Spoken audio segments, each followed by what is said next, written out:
Assalamualaikum warahmatullahi wabarakatuh. Nama saya Ocit Farisa Apande, NIM 22111028 dari kelas AS 6B.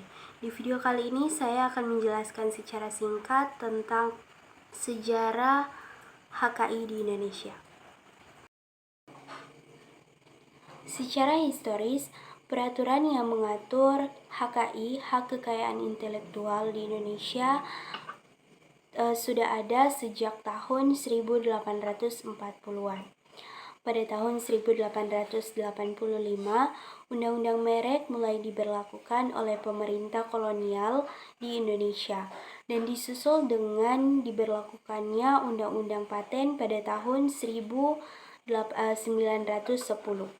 2 tahun kemudian atau pada tahun 1912, Undang-Undang Hak Cipta juga diberlakukan di Indonesia. Untuk melengkapi peraturan perundang-undangan tersebut, pemerintah kolonial Belanda di Indonesia memutuskan untuk menjadi anggota Konvensi Paris pada tahun 1888. Kemudian disusul dengan menjadi anggota Konvensi Bern pada tahun 1914. Pada masa pendudukan Jepang, peraturan di bidang hak kekayaan intelektual atau HKI ini tersebut tetap diberlakukan. Kebijakan pemberlakuan peraturan hak kekayaan intelektual produk kolonial ini tetap dipertahankan saat Indonesia mencapai kemerdekaannya pada tahun 1945, kecuali Undang-Undang Paten. Alasan tidak diberlakukannya undang-undang ini adalah karena salah satu pasalnya itu bertentangan dengan kedaulatan Republik Indonesia. Selain itu, di samping itu, Indonesia juga masih memerlukan teknologi perkembangan perekonomian yang masih dalam taraf perkembangan. Hak kekayaan intelektual atau HKI ini adalah bukanlah hal asing lagi bagi masyarakat pada umumnya.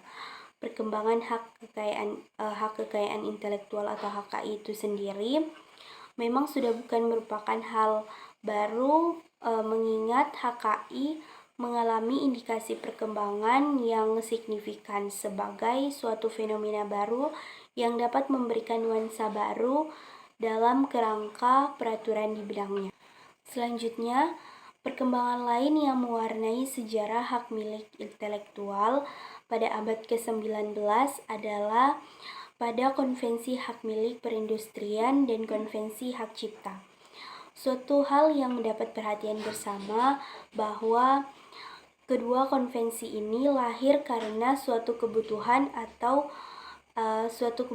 akan pentingnya perlindungan hak milik intelektual secara internasional dan juga merupakan realisasi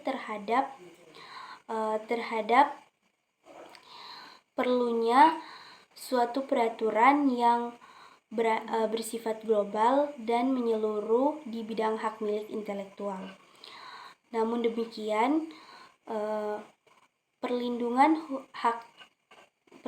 hukum hak cipta pertama kali dalam sejarah itu sebenarnya telah dimulai pada tahun 1709 oleh Kerajaan Inggris. Itulah tadi penjelasan singkat dari saya. Sekian, wassalamualaikum warahmatullahi wabarakatuh.